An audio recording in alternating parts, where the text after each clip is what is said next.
My dear students, আজকে আমি একটি স্টোরি নিয়ে আলোচনা করব। প্রথমে প্রশ্নটি পড়ে নেওয়া যাক। প্রশ্নটি হলো, write a story on an old farmer and his three sons. একটি কৃষক এবং তার তিন ছেলেকে নিয়ে একটি গল্প।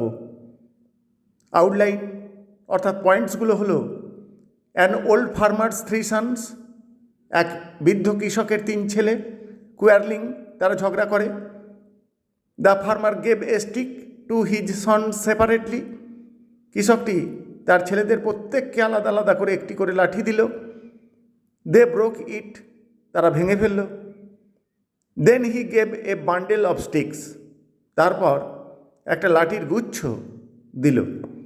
দে ফেল্ড, তারা ব্যর্থ হলো, অর্থাৎ তারা ভাঙতে পারল না।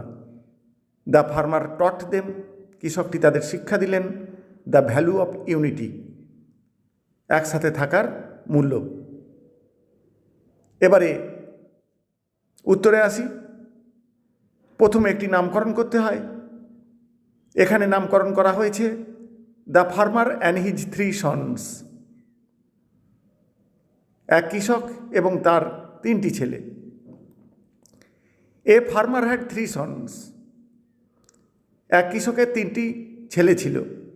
But they would quarrel with each other everyday, কিন্তু তারা একে অপরের সাথে প্রত্যেক দিন ঝগড়া করত। দ্য ফার্মার গ্রিউ ওল্ড, কৃষকটি বৃদ্ধ হল। And became anxious about the future of his sons, এবং ছেলেদের ভবিষ্যৎ নিয়ে খুব উদ্বিগ্ন হলেন।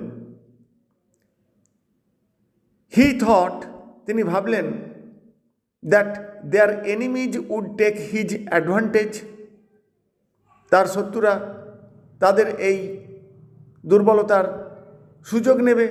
And they would destroy his sons, এবং তারা তার ছেলেদের ধ্বংস করে দেবে। The farmer wanted to teach his sons a lesson of unity, কৃষকটি তার ছেলেদের একসাথে থাকার শিক্ষা দেয়ার মনস্থির করল বা দিতে চাইল। One day he called his sons, একদিন তিনি তার ছেলেদের ডাকলেন। He gave a single stick to each of his sons, ছেলেদের প্রত্যেককে একটা করে লাঠি দিলেন। And asked them to break it, এবং তাদের এটাকে ভাঙতে বললেন। দে ব্রোক ইট ইজিলি, তারা কিন্তু প্রত্যেকে আলাদা আলাদা লাঠিগুলো ভেঙে ফেলল। Then the farmer gave a bundle of sticks, তারপর কৃষকটি ছেলেদের লাঠির বান্ডিল দিল to his sons and asked them, এবং ছেলেদের বললেন টু ব্রেক ইট, এটা ভেঙে ফেলতে। They failed to do so, তারা কিন্তু সেটা করতে ব্যর্থ হলো, অর্থাৎ লাঠির বান্ডিল কেউই ভাঙতে পারল না। অ্যাট লাস্ট, অবশেষে the old man advised his sons, বৃদ্ধ কৃষকটি ছেলেদের উপদেশ দিলেন। মাই sons,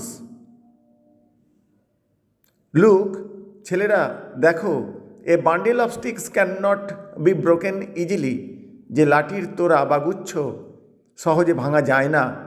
but A single stick can be broken easily, কিন্তু একটি লাঠি সহজেই ভাঙা যায়। সুতরাং ইফ ইউ লিভ সেপারেটলি, যদি তোমরা আলাদা আলাদাভাবে বসবাস করো বা থাকো, your enemies will easily destroy you, তাহলে তোমাদের শত্রুরা সহজেই তোমাদের ধ্বংস করবে বা ক্ষতি সাধন করতে পারে। But if you live unitedly, যদি তোমরা একসাথে বসবাস করো, your enemies will not be able to do any harm to you, তাহলে তোমাদের শত্রুরা তোমাদের কোনো রকম ক্ষতি করতে পারবে না।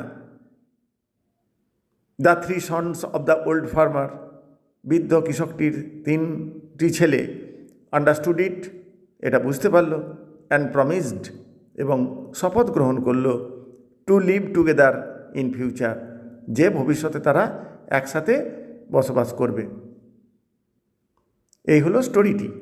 এবার আমরা এর মরাল লিখব। মরালটি হলো ইউনিটি ইজ স্ট্রেংথ, ঐক্যই বল, অথবা or united we stand, divided we fall. যদি আমরা একত্রে থাকি তাহলে আমরা শক্ত থাকতে পারব, ডিভাইডেড উই ফল। আর যদি আমরা বিচ্ছিন্ন হয়ে পড়ি তাহলে আমাদের পতন অনিবার্য। Thank you all.